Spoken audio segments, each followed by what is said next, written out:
Hi everybody, welcome to the CTC podcast, episode 5. I'm your host, Scott Dion Brown, and today's episode we're going to talk about video games, specifically as a profession. And I've got a very special guest with me here today. Many of you will know him from YouTube and as well as Twitch, and he plays under the name HoneyBee. That's correct. How should I refer to you? Would you like to be called HoneyBee? Or? Yeah, you can. HoneyBee's great. This is HoneyBee, ladies and gentlemen. So, you're a pretty awesome gamer. I'm all right. Yeah. So let's start at the beginning. In fact, first thing we should start, because I know a lot of our audience here, maybe they're not familiar with the gaming world. Right. So I know, like I watch a few gamers myself, yourself included.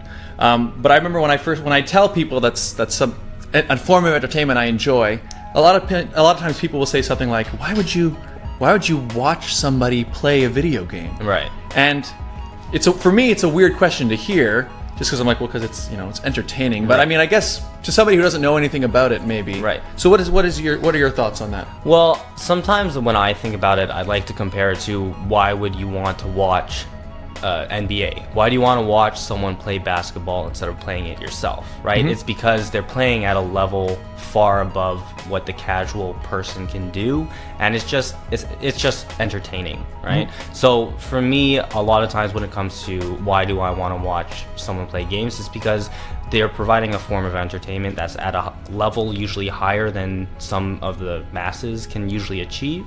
And it's just entertaining because you can sometimes, if you're watching them on Twitch, you can talk directly to them with the Twitch chat. That's true too. Sometimes you can play on their stream if you're playing with them, and then it's just fun. I think probably that question, it usually comes from, either people who don't play games regularly, or at the very least, maybe like a slightly older generation when, basically, for people who don't understand this, gaming now has gotten to a point where it is, there's a full level of professional, like it's a professional league you can join, like all over the world. And it's a legitimate sport, and it's pretty awesome. So you last year had a very impressive showing at EVO 2017, so tell us a bit about that. Well, EVO is essentially the largest fighting game tournament in the world, and it happens every summer in Las Vegas, where people come from literally every part of the world to compete in.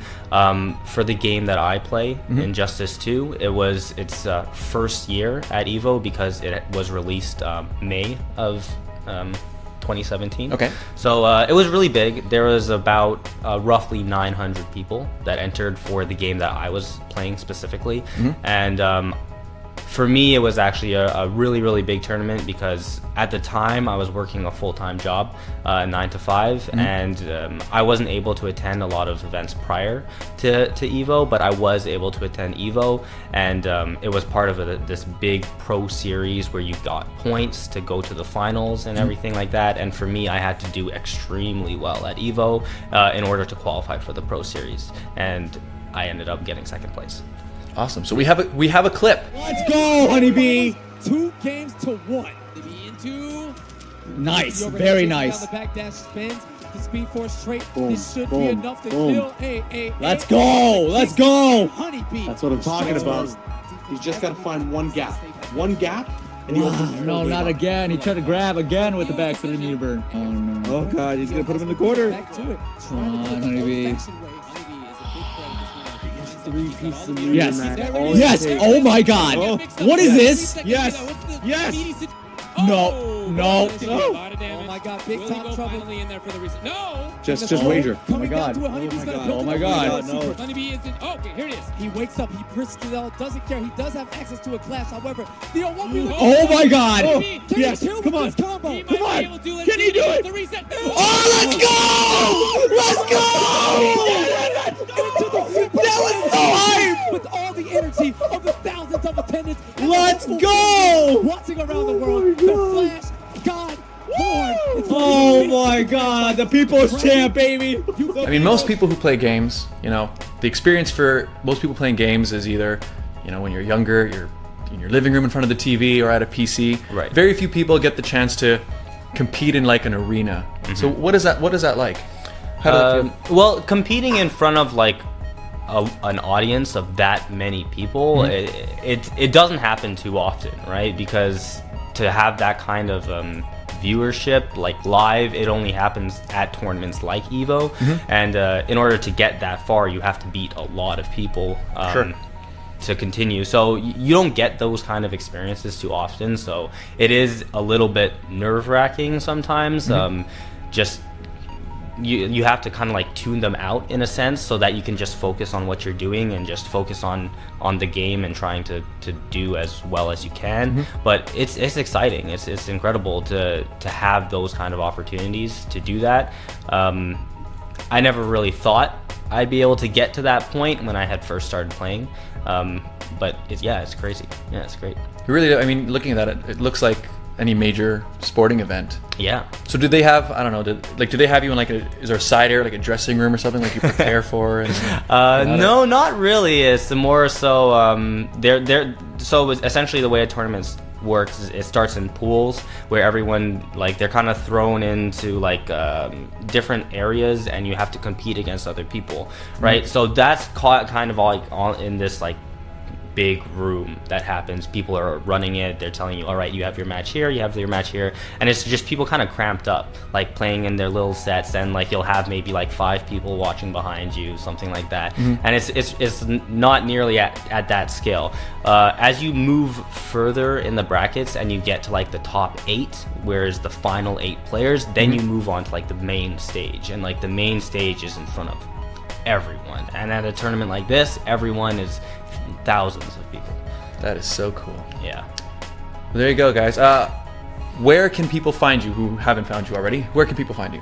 People can definitely find me on YouTube at HoneyBee CMNDR. If you look it up that way, you'll find me, or you can look up HoneyBee Injustice 2. That's where a lot of my gaming content is at. I also have a Patreon where I do 1v1 lessons with people that want to get better, and you can find me there at patreon.com/HoneyBeeCMNDR. Cool. Oh, is there a story behind the name?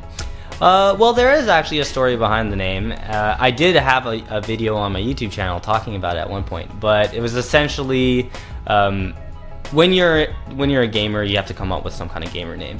Technically, you don't have to. I could just go by Tim, but it wouldn't be as cool. Yeah, it's a thing to do. Okay. So for me, I was actually with my brother, and we just randomly were talking about like, what's my name gonna be, you know?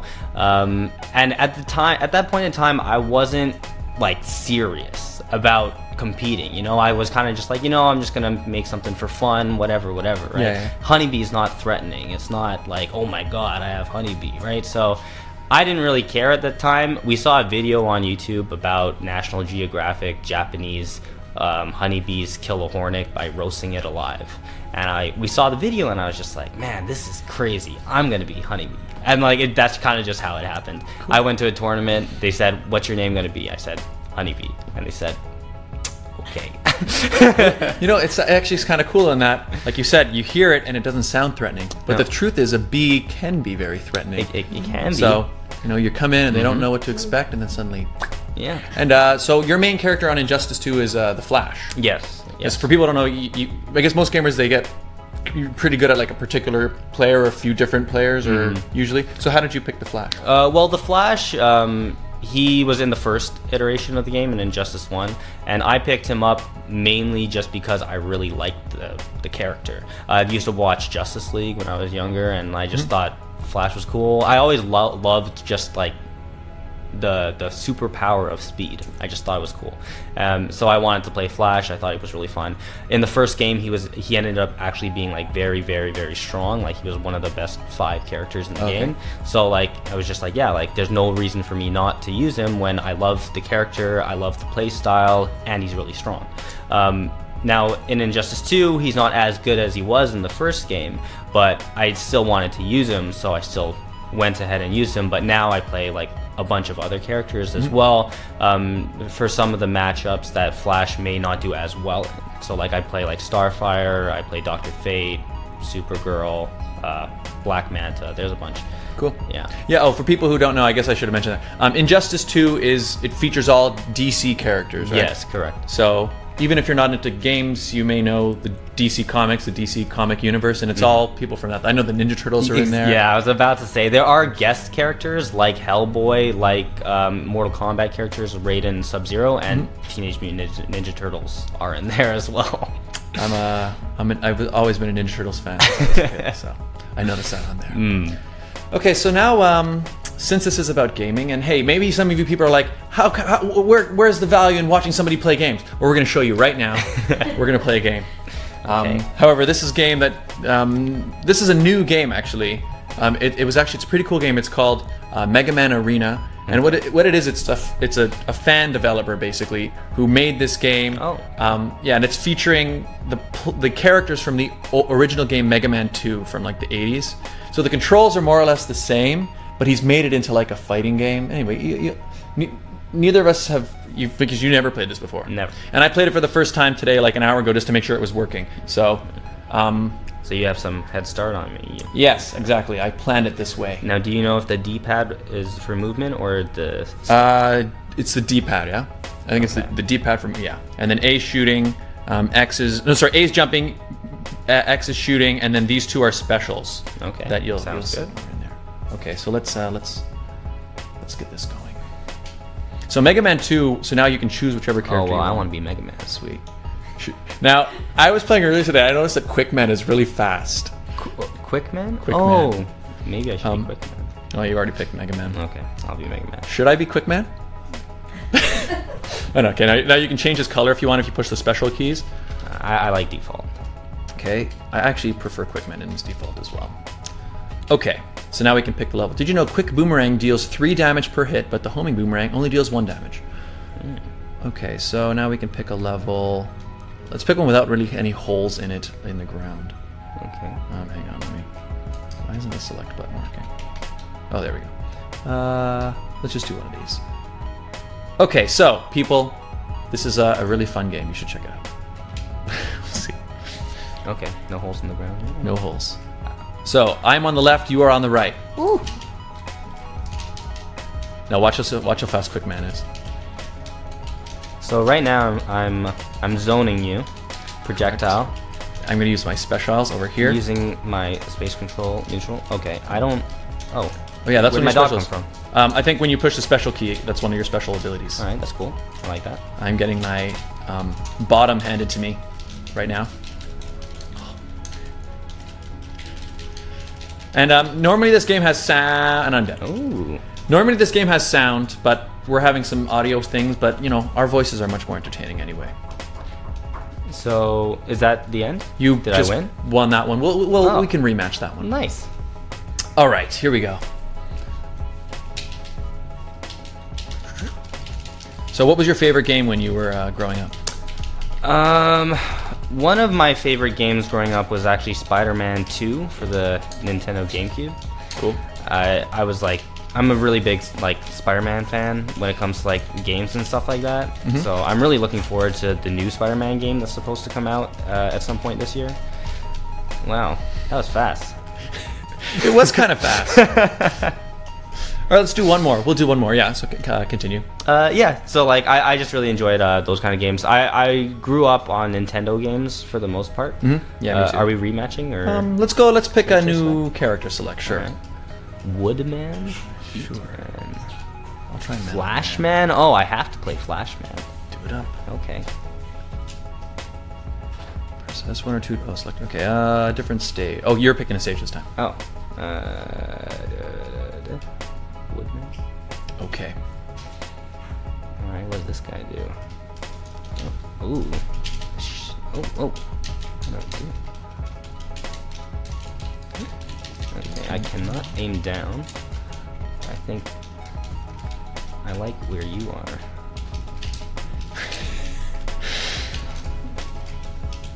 Come on. Oh, what is that move? Look at that. That's one of my. Oh, that's. Oh yeah, Oh. and you can also use it as like a booster to jump. What? That's crazy. Oh my gosh. Oh, my special's drain. That's why I'm not doing anything good. And there it is. Yeah. So I've been defeated. 0-3 for me. There's a reason I'm a professional gamer. Yeah, you know, that makes sense. Yeah. That is cool. Yeah, it's a fun little game. I mean, for me, it's super nostalgic because this game, Megaman 2 rather, was my favorite game as a kid. Oh, okay. But then the cartridge broke before I ever beat it. And so then emulators became things, so you can actually play it. But then when I saw this game, like my friend Giovanni was just sitting over there. Hello. He showed me this game, and I was like, this is awesome. Yeah, that's a cool game. And yeah, so it was fun. Anyways, HoneyBee, thank you for being here. No problem. Thanks for having me, man. Yeah, great to meet you. And once again, check them out at youtube.com/HoneyBeeCMND. Oh, it's HoneyBee COMMANDEUR.